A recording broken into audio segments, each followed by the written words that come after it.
Sir இப்போ அவனியாபுரத்தில் தமிழரின் வீர விளையாட்டு ஜல்லிக்கட்டு இன்று முதல் தொடங்குது. இந்த ஜல்லிக்கட்டை எப்படி பார்க்குறீங்க? இந்த ஜல்லிக்கட்டில் இருக்க சிறப்பு அம்சங்கள் என்னென்ன? இல்லை, அதாவது 2025ஆம் ஆண்டினுடைய ஜல்லிக்கட்டினுடைய விழா என்பது அவனியாபுரத்திலிருந்து இன்றைக்கு பொங்கல் திருநாள் என்று துவங்கியிருக்கு. ரொம்ப மகிழ்ச்சியானது. ஜல்லிக்கட்டு என்பது அறுவடை பொங்கல் அறுவடை திருநாள். இந்த அறுவடை திருநாளினுடைய ஒரு முக்கியமான குறியீடாக ஜல்லிக்கட்டு இருக்குது. இது கால்நடைக்கும் மனிதனுக்குமான உறவினுடைய ஒரு குறியீடு. அந்த வகையில் ஏன்னா இதில் தான் வீரன் காளை ரெண்டு பேரில் யாரும் வெற்றி பெறலாம், ஆனால் யாரும் தோற்க மாட்டாங்க. அப்படி ஒரு விளையாட்டு, அப்படி ஒரு வடிவம் இதுக்கு இருக்குது.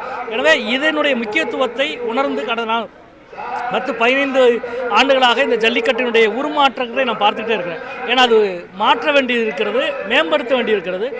காயங்கள் யாருக்கும் படக்கூடாது, அதையும் உறுதிப்படுத்த வேண்டியிருக்கிறது. அந்த வகையில் பல மாற்றங்கள் நிகழ்ந்து கொண்டு இருக்கிறது. அது நல்ல விஷயமா நான் நினைக்கிறேன். சார் இப்போ ஜல்லிக்கட்டுக்கு பார்த்தீங்கன்னா இந்த வருடம் தான் டிராக்டர் கொடுத்துருக்காங்க. அப்புறம் பார்த்தீங்கன்னா காரு 2 பைக் கொடுக்குறாங்க. இது பார்த்தீங்கன்னா ஒரு விவசாய சார்ந்த ஒரு விளையாட்டு. இந்த ஆடம்பர பொருளான காரு, இந்த பைக்கு இது கொடுக்கறதுக்கு பதிலாக விவசாய சார்ந்த இந்த டிராக்டர் கொடுத்துருக்காங்களே, இதே மாதிரி பரிசுகளிலும் மாற்றம் கொண்டாடலாமா? அதை பற்றி நீங்கள் என்ன நினைக்கிறீங்க? இல்லை, அதை நான் சொல்கிறேன். இதை ஒவ்வொருத்தரும் ஒவ்வொரு கோணத்தில் அணுகலாம். அப்படி அணுகிற பொழுது இதை இன்னும் மேம்படுத்துவது, முறைப்படுத்துவது, பாதுகாப்பை உறுதிப்படுத்துவது என்ற வகையில் பல மாற்றங்கள் தேவை. அது ஒரே நாள் நடந்துடாது. ஏன்னா இது 2000 வருஷமாக இருக்கிற ஒரு விளையாட்டு. அதை கொஞ்சம் கொஞ்சமாக முறைப்படுத்தி மேம்படுத்துகிற விஷயம் நிர்வாக ஏற்பாடுலேருந்து பரிசு ஏற்பாடு வரை, முறைப்படுத்துவது வரை, பரிசு பெற்றவர்களை தேர்வு செய்கிற முறையிலிருந்து எல்லாவற்றையும் ஒவ்வொரு ஆண்டும் மேம்படுத்திட்டு தான் வர்றாங்கன்னு நினைக்கிறேன். நிச்சயம் இன்னும் நிறைய விஷயங்களை மேம்படுத்த வேண்டியிருக்கு. பெரும்பாலான வீரர்கள் வாங்குகிற ப்ரைஸ் எல்லாம் அவங்க பயன்படுத்தலை. இந்த காராக இருந்தாலும் பைக்காக இருந்தாலும் அவங்க வறுமை காரணமாக விற்றுட்டு போயிடுறாங்க.